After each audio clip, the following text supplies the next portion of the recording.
There is, of course, going to be this by-election on Saturday in Frankston. Now, we know that this is supposedly a knife-edge contest.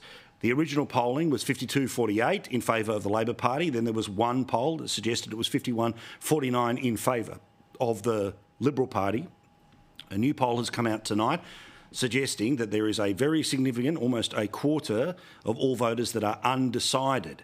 Now, I don't know if that means they break late for the government or they break late for the opposition, but either way, we're in for a close one. Full coverage here on Sky News on Saturday night. Watch the count and the analysis, the swings, the blame games, the inevitable election night fights. You'll see all of that here on Saturday night. But no question, number one issue, cost of living. Now, despite the fact the reason for the by-election is the death of the Labor MP, there is an absolute opportunity for the people of this very normal part of Australia to send a message to a government that does not get it. They've got solutions for the front page, they've got solutions for the 6 p.m. news, but they don't have a solution for you. And they can tell as many people as they want that cost of living is at the front and centre of everything they do as a government, as was the talking point for ministers and MPs today when they were fanned out across television. It is the number one issue for people, and absolutely we want to make it as easy for people as possible. But of course they haven't. Now, remember what the promise was in May of 2022, which does feel like a lifetime ago. It was that things would be lower under a Labor government. No ifs, no buts, no just in case Ukraine, no asterisks, no maybes. The promise was clear. A Labor government will lower the cost of living. Well, you know that it has been anything but. And despite the fact that the latest inflation figures are good and better compared to where they were a year or even 2 years ago, there's still a whole bunch of stuff that is way above the monthly average. This is all the stuff that government plays part of a role in. But insurance and financial services, bread and cereal products, rents, food products, alcohol and tobacco, and we all know the taxes associated with those, non-alcoholic beverages and dairy, all way above average when it comes to inflation. So if you don't need anywhere to live and you don't need anything to eat and you don't need anything to drink and you don't want to celebrate anything and you don't want to insure your house, apparently everything is fantastic. But of course, we know that all of the above are things that normal people have to do. Dunkley has an opportunity to send a message right back into the heart of the government that BS won't work. You actually have to do something. Another example of something this government has refused to do, and I hope the people of Dunkley remember going into this by-election, is of course when it comes to petrol. Now, petrol goes up and goes down compared to the global oil price, but one thing that absolutely can be controlled by the government is tax. Now, government used to charge just between 23 and 25 cents a litre for taxation. That was the case when they became the government. It is now the best part of 50 cents. In fact, they increased the tax on fuel. So despite the fact the Prime Minister says they did and are doing everything they possibly can on cost of living, no changes when it comes to the amount of tax that they are getting. You see, it's all part of the game, which is they say they're giving you a tax cut on one side, but the reality is when you go and spend that tax cut, there's little taxes that mean if you eat, if you drink, if you insure, if you put petrol in the car, then it all starts coming back your way. Also, I don't believe the government when it says that they can do everything about cost of living, because we know that at the height of cost of living, in July of last year, they took $1,500 off 10 million workers. That is a government that, while it was in surplus, did not choose to use just a sliver of the extra money for you to be able to have $1,500. But now they say that for the median worker in Dunkley, a $14 a week tax cut shows that they care. Despite the fact that they do nothing on petrol, in fact, they increase it. They do nothing on a whole series of other taxes. Oh, but you'll be okay with an extra $14 a week. How patronising. And it doesn't matter if it's $15, $22, $32 or $41 a week. It is not good enough. Let's see what happens when it comes to Dunkley. Again, the polling that is around right now, it goes everywhere from a pretty sizable Labor win to a squeaking Liberal win to a significant number of people that are undecided.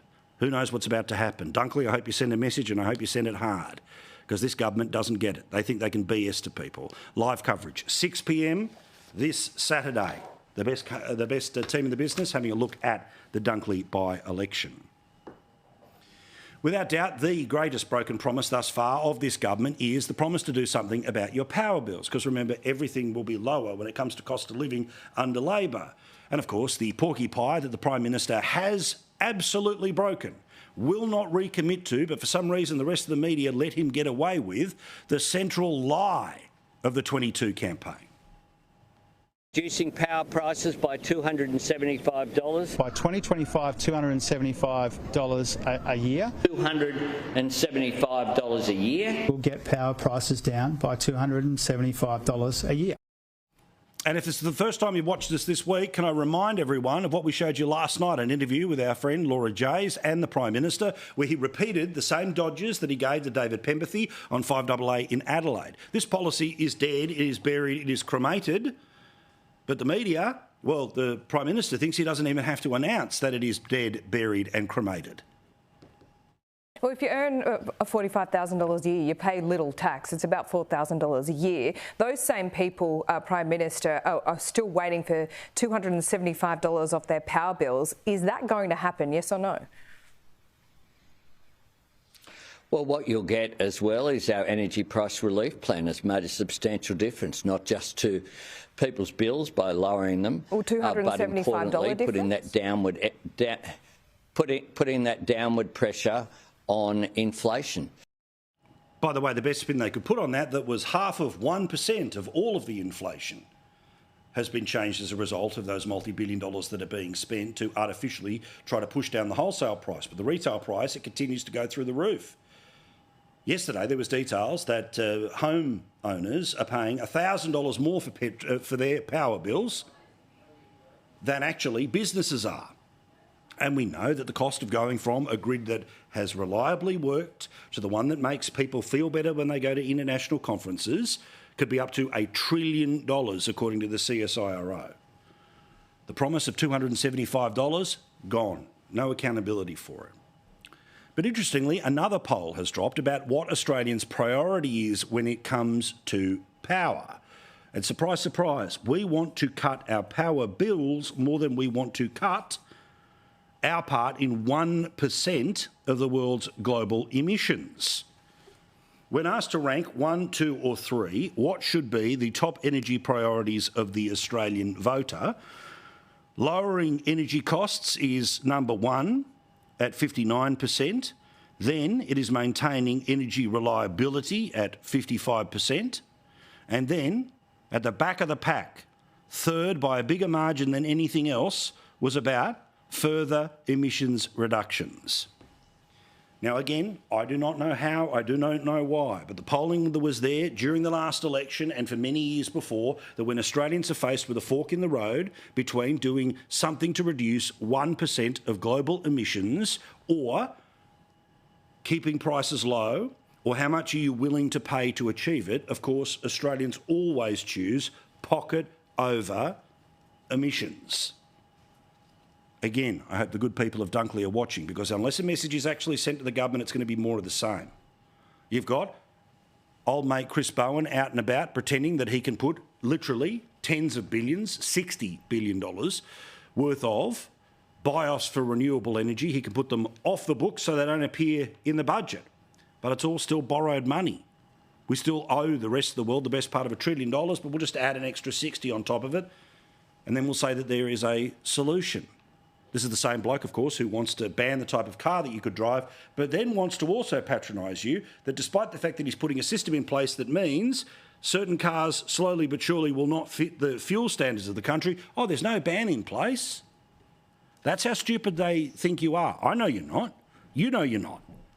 But if you've got the capacity to send a message to these people via a pollster or in Dunkley on Saturday, please do it. Because otherwise they think they literally can get away with whatever the heck they want, and we will all thank them as they slowly do this in front of us. Meantime, another major business may well be about to shut down. Why? Because of the cost of energy, the cost of their power and gas bills.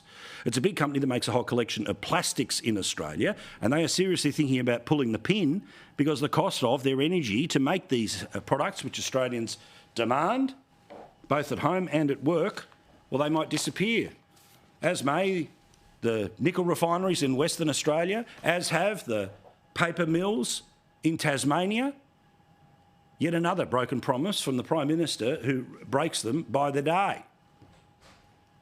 After 9 years of telling Australia's manufacturers to leave the country, we want a future made in Australia and will support manufacturers in this country. You can tell them whatever you want. It's the actual power bills that they have to pay which becomes a problem.